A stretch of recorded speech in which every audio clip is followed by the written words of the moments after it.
Господин Тотев, цяло лято Малка Арда нямаха вода, дойде есента и пак нямат вода. Тоест проблема не е в това, че хората ползват незаконни отклонки, за да поливат фасул и така нататък. Аз се оказва, че проблема е доста по-сериозен. Проблема наистина е сериозен, защото цяло лято капка дъжд не е капнал в района не само на Малка Арда, на район Баните, ами на цяла Смолянска област. И водоизточниците в момента драстично намаляват и то с пъти. Едно и също повтаря. Водоизточниците трябва да са картографирани, трябва да се знаят. И да са затворени. Ще има право. Има наредба на Общинския съвет, казва с ВИК-та съвместно и общината трябва да знае. В местността Блативо колко са? 6 или са 8? Горе в майките ходиме, всичко кваче отгоре. Просто те не са изчистени и водата се плува отгоре. Котика има. Хората тук поля, 10 км нагоре, пешата слушат. Довежда, че водопровод това е интернет. Той вече е компрометиран. Няколко пъти аварии. 84-та година ли, коя е това? Ние си попахме на местни. Всичко е хлопено от хората тук. Имаше хора, от тогава до сега ВИК-то в село Малка Арда, не знам, аз тук съм от 83-та година, февруари месец, да са направили те нещо със собствени средства. Всичко чакат от общината. Маркучи, ето кмета, мога да кажа, взимал Маркучи, кмета изкопа канал да се вкара кажицката вода от Кайжик местността, зариса и е така. Миналата седмица е правено ревизиране на водоизточниците, почиствани и самото ревизиране на водоизточниците. Имаме съмнение, че има някаква скрита авария в Малка Арда, защото влиза достатъчно за сега. Все още може да са намалени водни количества, но влиза вода във водоема, който драстично се изпразва.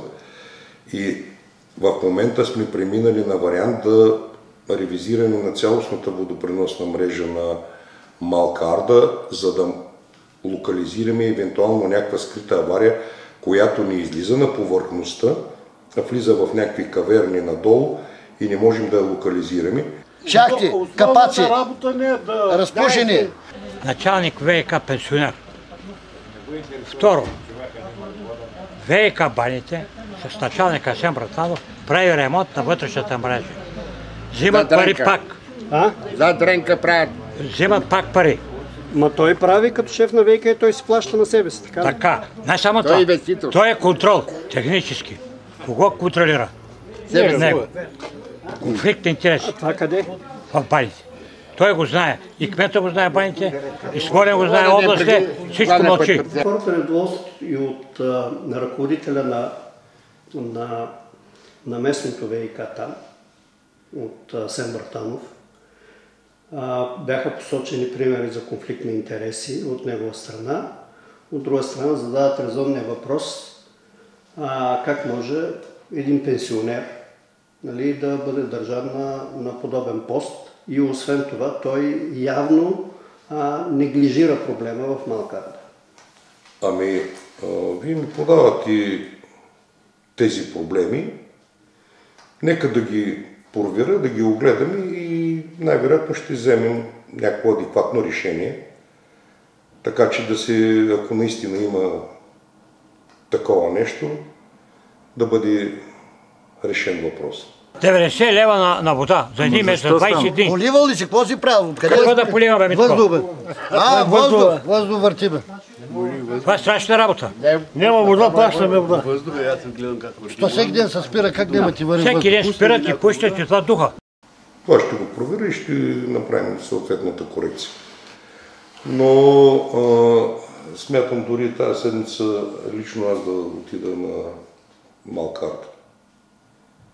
Така че искам да пратя георадара, разпоредил съм да се мине по основните трасета, да засечем къде става, в кое трасе става загубата на вода и вече да предприемем съответните мерки към локализиране на този проблем, но има някакъв проблем, който трябва да се реши. Има гости. 4 човека ми дойдаха, вода не може да се къпят. И се къпа с дъждовна вода. Имам барел вкъщи, с дъждовна вода се къпа. 4 души и отидат да пътуват на София с летището. И с нощи дойде вода за 2 часа. И край. Днеска вода няма нито за пиене. Чичо ми плащам и ми кара вода за пиене от минералната вода. Имаме един георадар. Най-вероятно утре и други ден пак ще бъде георадар в Малка Арда. Да минем по цялото трасе на населеното место, евентуално да можем да локализираме къде се губи тази вода.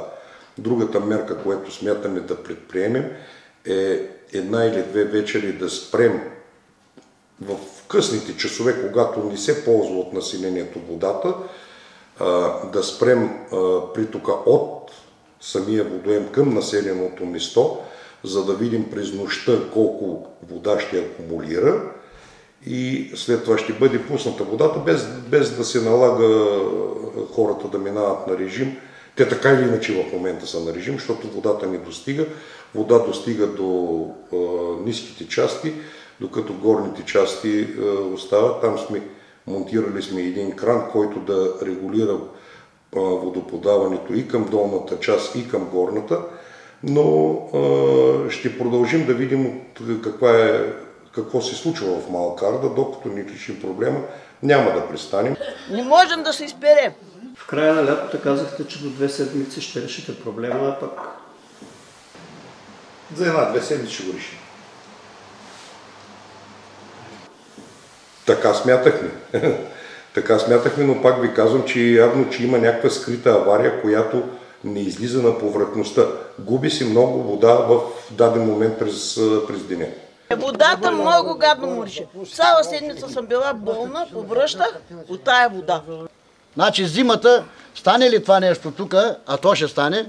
То е станало. Не, още не. Като взема да замръзва водите да няма вода, ще се дигнем тук, макар и малко останали и никаква вода няма да плащаме, защото те ползват вода без съответно да им е предоставена по съответния ред.